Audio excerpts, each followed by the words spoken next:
Et si la Terre s'arrêtait de tourner brusquement? Un matin comme les autres.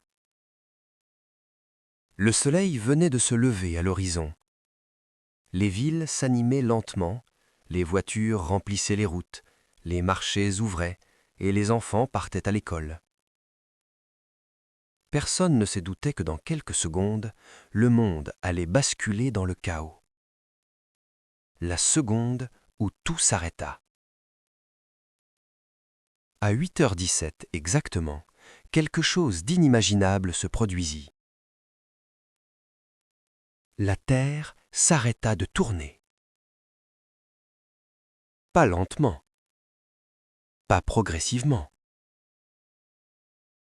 brusquement. Mais tout ce qui était à la surface de la planète continuait à bouger. Parce que la Terre tourne normalement à environ 1670 km/h à l'équateur. Les océans, les villes, les avions dans le ciel, les voitures sur les routes, tout fut projeté vers l'est à une vitesse terrifiante. Les premières minutes. Des vents monstrueux apparurent immédiatement. Des vents de plus de 1500 km/h balayèrent la planète. Les immeubles furent arrachés du sol comme des feuilles de papier. Les avions perdirent le contrôle. Les arbres furent déracinés. Les villes devinrent des tempêtes de béton et de métal. Les océans furent les plus terribles. Des murs d'eau gigantesques, hauts de plusieurs kilomètres, quittèrent les bassins océaniques et se jetèrent sur les continents.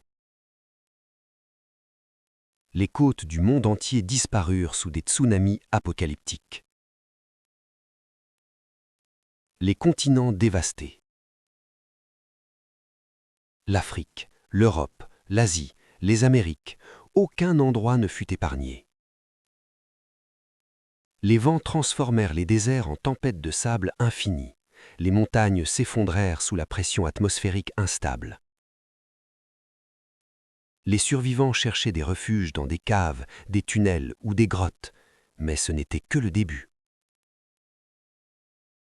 Le jour qui ne finit jamais. Lorsque la Terre s'arrêta de tourner, un autre problème apparut. La planète n'avait plus de cycle jour-nuit. Une moitié de la Terre resta face au Soleil en permanence, l'autre moitié plongea dans une nuit éternelle. Dans la partie éclairée, la chaleur augmenta chaque jour. Les températures dépassèrent 60 degrés. Les rivières s'évaporèrent, les sols se fissurèrent. Les villes abandonnées devinrent des fournaises infernales. La face sombre de la Terre.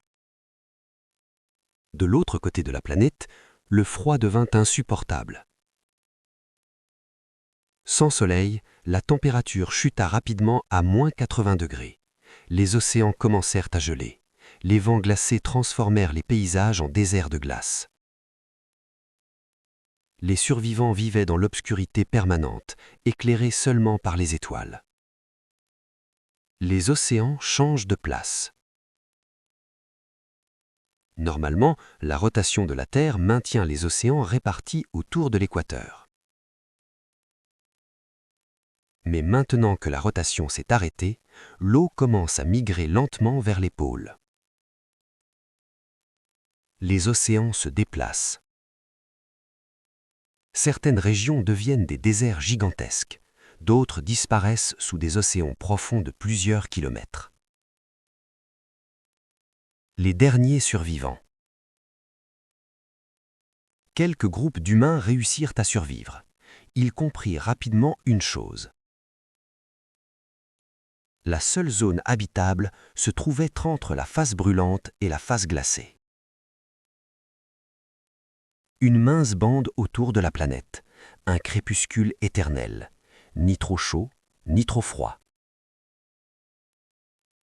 Là, l'humanité recommença lentement. Des villages apparurent, des cultures furent plantées, des enfants nirent. Le monde avait changé pour toujours. Une nouvelle terre. Siècles plus tard, les anciens racontaient encore l'histoire du jour où la terre s'est arrêtée. Les anciens l'appelaient le grand arrêt. Un jour où les océans ont traversé les continents, où le ciel est devenu une tempête permanente et où la planète s'est divisée entre feu et glace. Et pourtant, au milieu de ce monde brisé, l'humanité avait survécu. Parce que même quand la Terre s'arrête, la vie, elle, continue.